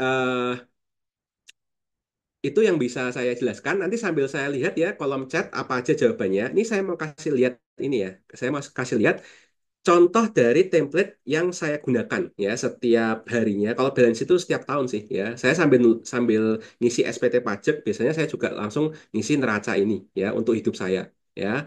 Jadi ini aset saya, uang, ini tabungan di bank, piutang, aset apa aja pribadinya, aset investasi juga apa ya. Ya sedikit banyak ya ya teman-teman bisa mengira-ngira lah ya saya punya apa aja ya. Kalau utang ya ada ini, kemudian ini ya ini sekedar contoh aja dan kemudian ada network di sini ya. Kemudian cash flow. Nah, kalau cash flow ini juga contoh juga ya dari saya itu adalah misalnya harus kasih masuk gaji, pendapatan dari saham, reksadana, kemudian tabungan investasi di sini ya, menabung tabungan bank, deposito bank, invest di mana aja, fixed cost-nya berapa, variable cost-nya apa aja ya, sehingga masuk arus kas bersih. Ya, di mana kalau di sini tuh biasanya saya kasih sebagai contoh untuk orang-orang atau mahasiswa-mahasiswa saya itu yang belum pernah disiplin ya, belum pernah disiplin nulis laporan keuangannya sendiri, itu saya kasih yang ini. Tetapi kalau saya sendiri itu ngisinya tuh yang kayak gini. Ya, jadi dari Januari, Februari ya, itu saya catat ya teman-teman pasti bisa lah apa namanya cari aplikasi-aplikasi yang terkait dengan catatan keuangan ya terserah mau pakai aplikasi apa aja dicatat dulu dari tanggal 1 sampai dengan tanggal 31 kemudian baru dirangkum di sini setiap akhir bulannya ya itu yang saya lakukan seperti itu. Oke, oke, mungkin itu aja atau saya kembalikan dulu ke Mbak Friska ya, silakan Mbak Friska. Oke, terima kasih banyak Mas Vinko. Luar biasa ini kayak ini kalau di bangku kuliah nggak ada sebenarnya ya ilmu praktikal kayak gini ya teman-teman ya. Jadi anggap aja ini kayak kuliah gratis 3 SKS ya untuk upgrade life skill kita ya khususnya bidang keuangan dan investasi. Wah, plus dulu buat Mas Vinko, keren banget materinya. Oh ya teman-teman, webinar ini ada recordingnya ya, nanti bisa ditonton di YouTube-nya Kibum Sekuritas Indonesia. Jadi buat teman-teman yang ketinggalan tenang aja ya, nanti bisa eh, tonton ulang. Oke, kita masuk diskusi dulu ya dari Q&A yang sudah masuk sebentar. Pertanyaannya banyak Mas Vinko tadi, banyak yang beropini dan bertanya juga. Sebentar, aku pilihin ini dulu tadi. Nah, ada yang nanya nih dari Mbak. Halimah. Apakah mengikuti cicilan emas di Pegadaian itu termasuk untuk aset juga, Mas Vinko? Cicil emas ya. Sekarang kan lagi era kayaknya ya di era di kaum ibu-ibu ya, wanita ini mulai bisa cicil emas. Oke, ini langsung saya jawab ya berarti ya. Iya, boleh, Mas Vinko. Oh ya, jadi intinya kalau tabungan emas di Pegadaian ya, itu kan ya pada dasarnya ya sama aja dengan invest di emas fisik ya. Tapi mungkin kalau tabungan emas di Pegadaian itu kan sifatnya kita nabung minimal 5.000 ya kalau nggak salah ya. 5.000 kita bisa mulai atau mungkin 100.000. Itu bisa sih dimasukkan sih ya, langsung aja dimasukkan ke kolom aset investasi gitu. Tapi jangan lupa juga misalnya di bulan Januari besok ya, nabung berapa ditulis ya di arus kas gitu ya. Ya, saya juga sih apa punya punya tabungan emas di Pegadaian sih, tapi saya belinya biasanya lewat di Shopee. Soalnya kalau di Shopee itu ini ada hack juga ya. Saya share boleh ya, hack Boleh, boleh. supaya bisa punya emas tapi tidak bayar apapun sebenarnya. Ya, yaitu dengan cara di Shopee. Belinya harus di Shopee. Di Shopee itu akan ada apa connect di tabungan emas Pegadaian ya, tapi itu kita bisa dapat voucher 100% cashback berupa Shopee Coin itu maksimal 5.000 rupiah. Caranya dengan Shopee Tanam. Nah, itu pilih aja itu mungkin sekitar seminggu sekali kalau rajin nyiram, saling nyiram, nah ini dapat voucher itu 5.000. Jadi kalau misalnya mau mulai nyicil-nyicil nabung emas tapi nggak keluar uang ya di situ kayak gitu. Itu udah saya mulai sejak tahun lalu sebenarnya. Oke, oke. Ini Ya. ada investing hack ya, teman-teman ya, untuk kalau yang tadi bertanya emas. Nah, ini ada pertanyaan dari Mas Niko. Pak Finko, bagaimana jika kita sudah terlanjur salah dalam merencanakan keuangan di masa lalu, sudah terlanjur berhutang, sehingga untuk menyisihkan investasi aja agak keteteran. Nah, ini mungkin banyak dialami generasi sekarang ya, yang mungkin merasa apa namanya, merasa tidak atau belum sanggup ngatur keuangan karena yang diatur duitnya kurang. Ya, oke. Kalau memang dari ini ya, dari saran-saran yang paling umum adalah, berarti enggak apa-apa ya, namanya orang baru nyadar kalau salah itu kan ya biasanya terlambat sih ya. Tapi ya kan masih syukur ya, bisa bisa tahu ya salahnya di mana, hitungan yang benernya gimana. Saran saya adalah melakukan yang namanya credit restructuring. Salah satunya yang paling sering itu adalah pada saya ini sih reengineering ya atau refinancing. Misalnya, wah dulu aku ngutangnya di tempat ini, misalnya suku bunga efektifnya misalnya 15% gitu. Nah, coba cari ya mungkin caranya adalah dengan ngutang untuk menutupi ngutang dulu, tetapi ngutangnya itu di tempat yang dia ngasih suku bunga efektifnya itu kalau bisa itu setengahnya, kalau bisa setengahnya. Atau paling enggak ya sepertiganya. Kalau ini saya kan contohnya 15% ya. Coba nanti cari yang suku bunga efektifnya itu paling nggak 10%. Ya, tapi ingat ya, mungkin teman-teman di sini juga mungkin jangan-jangan pada nggak tahu nih bedanya suku bunga nominal sama suku bunga efektif. Karena kadang-kadang yang di bank itu yang ditunjukin di depan mata Anda itu sebenarnya kadang-kadang bukan suku bunga efektif loh tuh. Suku bunga nominal tuh hati-hati loh tuh loh. Ya, hati-hati. Tanya sama orang banknya atau orang pembiayaannya, Mas, Mbak, saya tuh butuhnya suku bunga efektif, bukan suku bunga nominal. Tolong hitungan ke saya. Ya, suku bunga efektifnya berapa? Itu, itu biasanya yang paling umum. Dan kalau misalnya butuh saran yang lain, itu sebenarnya saya bukan merekomendasikan ya, cuma ya kan saya sendiri CFP ya, CFP sendiri. Saya kan juga punya teman-teman CFP juga yang sebenarnya fokusnya tuh lebih ke arah membantu orang-orang yang kesulitan dalam terlilit kredit utang itu biasanya. Itu ada banyak ya nanti bisa dicari juga di ini ya di Google atau di gimana yang intinya pastikan aja itu orang-orang CFP yang memang jasanya itu adalah menawarkan refinancing utang. Jadi supaya teman-teman tuh kalau mau segera bisa berinvestasi itu paling enggak minimal utangnya harus di benerin dulu ya. Dalam artian nggak bebas utang sih. Dalam artian selama apa maksimal utangnya itu tidak tidak melebihi maksimal itu sebenarnya nggak apa-apa kalau mau mulai investasi dulu nggak apa-apa gitu. Jadi itu mungkin yang bisa saya sampaikan terkait dengan kapasitas saya hari ini ya seperti itu.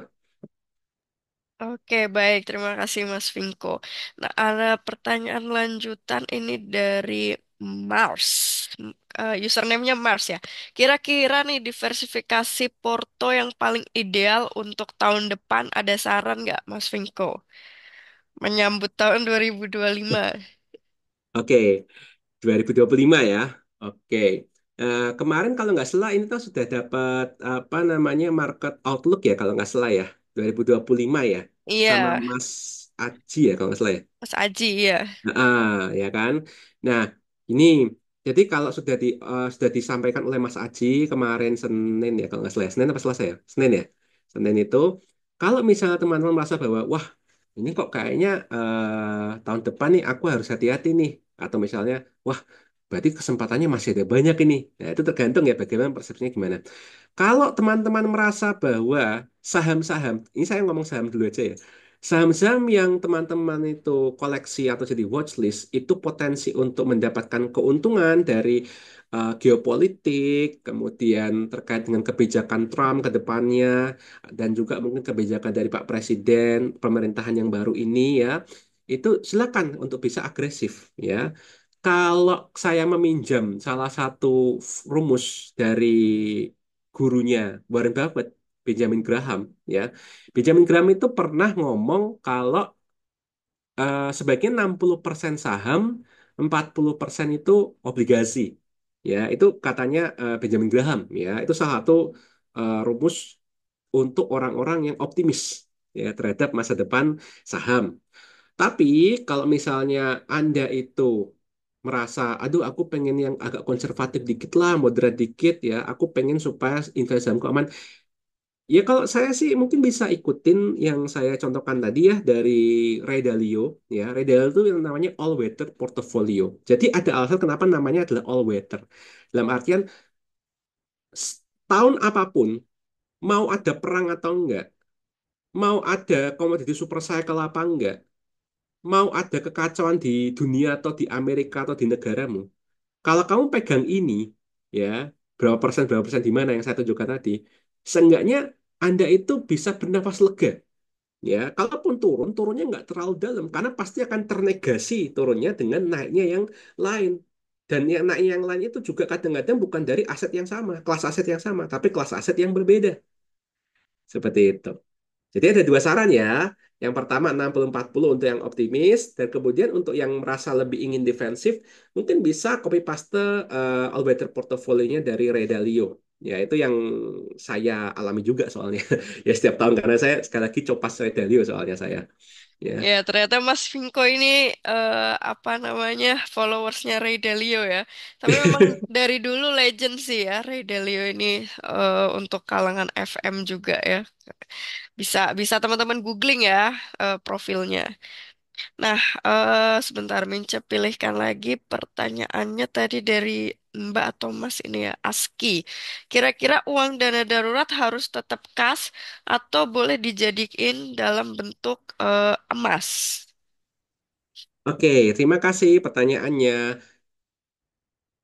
Ini kita ngomongin dana darurat ya. Jadi gini, dana darurat itu adalah sifatnya tuh harus sesegera mungkin bisa kita manfaatkan. Ketika kita itu sedang mengalami sebuah musibah, misalnya ya. Kalau emas itu kurang sih, ya. Menurut saya kurang. Soalnya gimana?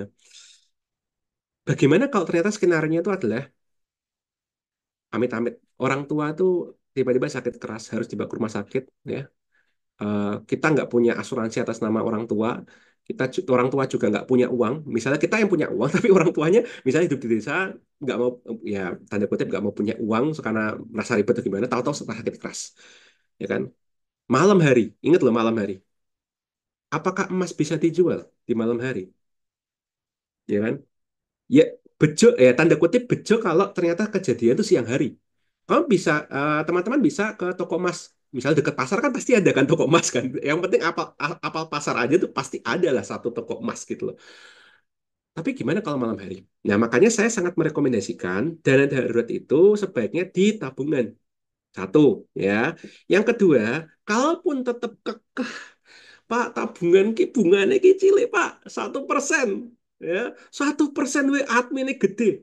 Ya udah, tak kasih tahu. Reksadana pasar uang. Ya, nah reksadana pasar uang pun juga tetap ada syaratnya juga, yaitu reksadana pasar uang yang tanda kutip memang bisa dicairkan sekejap. Seperti itu.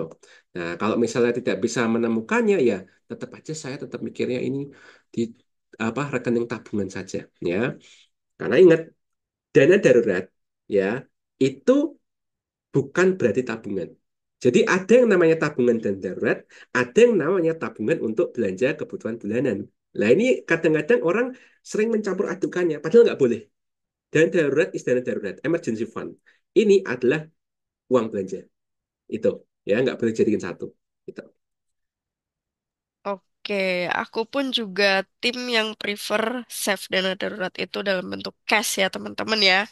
Jadi namanya emergency fund ya, bener kata Mas Vinko ya, kita nggak bisa nerka, nggak bisa nebak kapan aja itu bisa terjadi ya emergency. Jadi sebaiknya sih ya tetap dalam bentuk cash ya, biar lebih meminimalisir risiko ya. Oke, pertanyaannya tadi masih lanjut seputar DD atau dana darurat. Mana yang harus dilakukan, dana darurat atau investasi dulu? Ini mungkin just in case kalau dana daruratnya belum terpenuhi kali ya, Mas Vinko.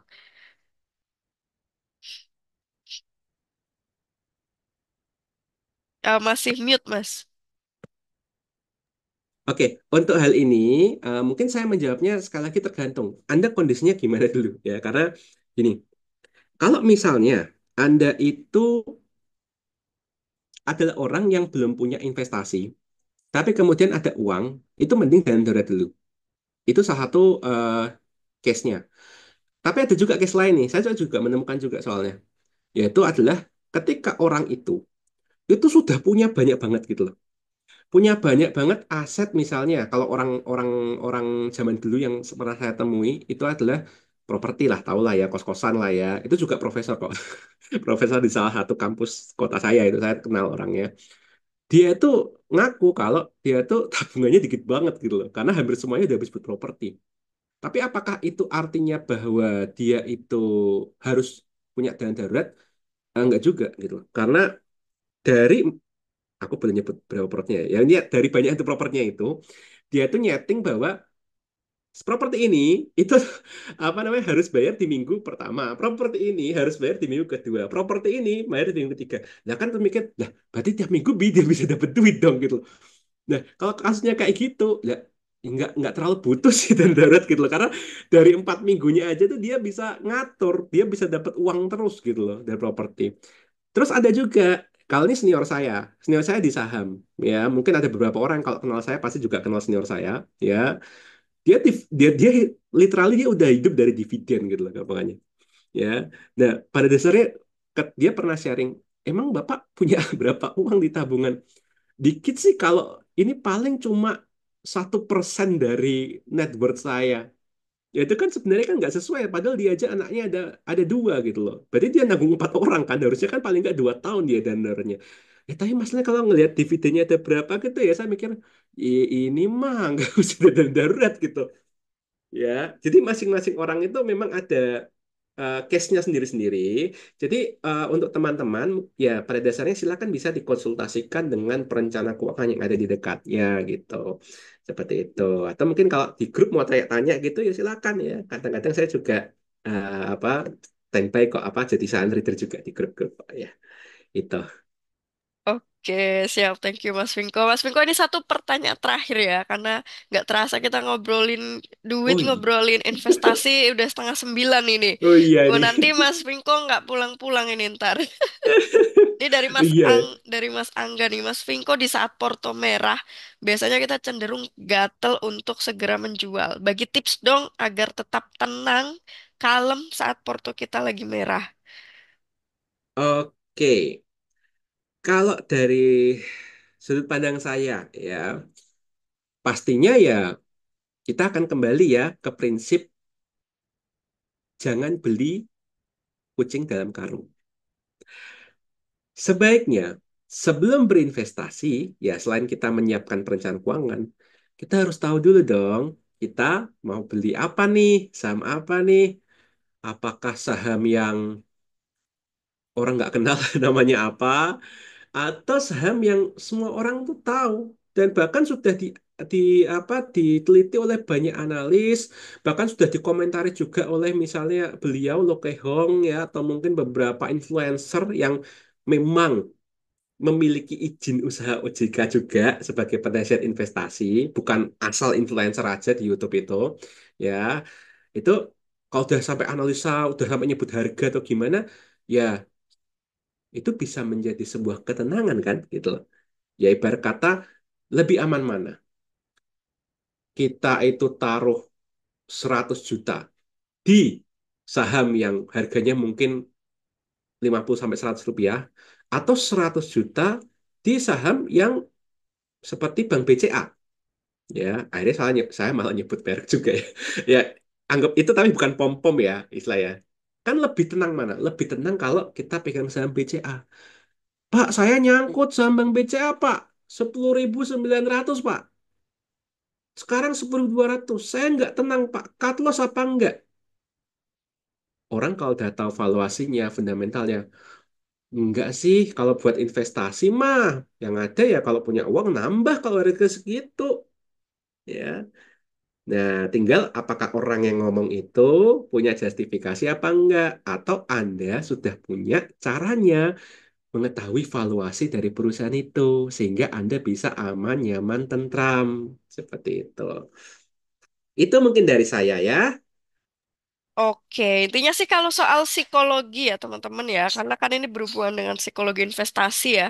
Saran Mince sih kita tahu apa yang kita beli, sesimpel itu ya. Kedengarannya simpel tapi untuk bisa sampai benar-benar tahu yang kita beli itu memang butuh effort ya, yang antara lainnya ya belajar, coba praktek, ya minimal dari mungkin ngerti saham, webinar-webinar bareng Kiwum atau yang lainnya itu kan bekal untuk teman-teman praktik untuk menentukan ya saham mana yang memang kita benar-benar tahu. Jadi as long as teman-teman tahu saham yang dibeli harusnya nggak galau atau nggak gatel pengen jual buru-buru entah saat merah atau saat lagi hijau.